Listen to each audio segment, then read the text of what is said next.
নমস্কার, কেমন আছেন সবাই? রন্ধনকর্ণা চ্যানেলে আপনাদের সকলকে অনেক স্বাগত।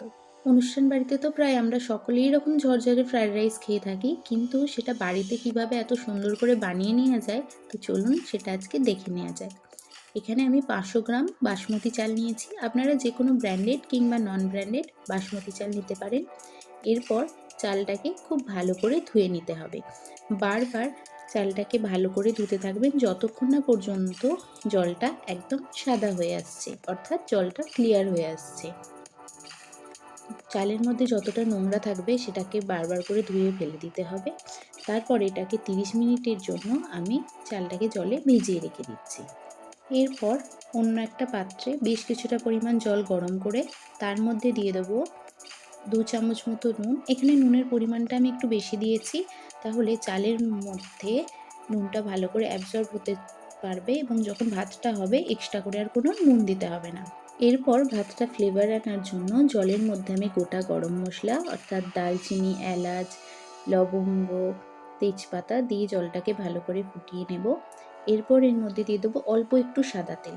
ভাতটা যখন ভালো করে হয়ে যাবে তখন এর মধ্যে আমি দিয়ে দেবো 1 চামচ মতো ভিনিগার। ভিনিগারটা দেওয়ার পরই দেখবেন উপর থেকে অনেকটা ফেনার মতো কেটে আসবে।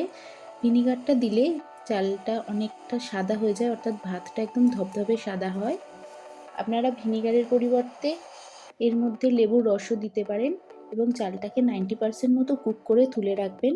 একটু শক্ত থাকলে দেখবেন ভাতটা পরে ভাজতেও সুবিধা হবে এবং একে অপরের গায়ে লেগেও যাবে না। এরপর কড়াইতে বেশ কিছুটা পরিমাণ সাদা তেল আর ঘি গরম করে এর মধ্যে আমি গাজর আর বিনসগুলোকে ভালো করে ভেজে নিচ্ছি। ভাজা হয়ে গেলে এর মধ্যে অ্যাড করে দেব স্লাইস করে কেটে রাখা ক্যাপসিকাম। ক্যাপসিকামটা ভাজা হয়ে গেলে সবজিগুলো কড়াইতে একটু সাইড করে ওই কড়াইতেই বেশ কিছুটা পরিমাণ ঘি গরম করে নেব। ঘিটা গরম হয়ে গেলে এর মধ্যে আমি কিশমিশ আর কাজুটাকে ভেজে নেব। এই সময় গ্যাসের ফ্লেমটা একটু লো রাখবেন, না হলে কিশমিশ এবং কাজুটা পুড়ে যেতে পারে। কাজু কিশমিশ ভাজা হয়ে গেলে একসাথে এগুলো মিশিয়ে নেব। এরপর এর মধ্যে ফ্লেভারের জন্য দিয়ে দেব কাঁচা লঙ্কা। এটা অপশনাল, আপনারা চাইলে দিতেও পারেন কিংবা নাও দিতে পারেন। কাঁচা লঙ্কাটাকে দিয়ে ভালো করে মিশিয়ে নেব। এরপর এর মধ্যে দিয়ে দেবো আগে থেকে সিদ্ধ করে রাখা ঝরঝরে ভাত। ভাতগুলো দেওয়ার সময় গ্যাসের ফ্লেমটা একটু লো রাখবেন, কারণ এরপর এর মধ্যে আরও উপকরণ একসাথে এই সময় অ্যাড করে নেব। সবার প্রথমে দিয়ে নিচ্ছি অল্প একটু সয়া সস।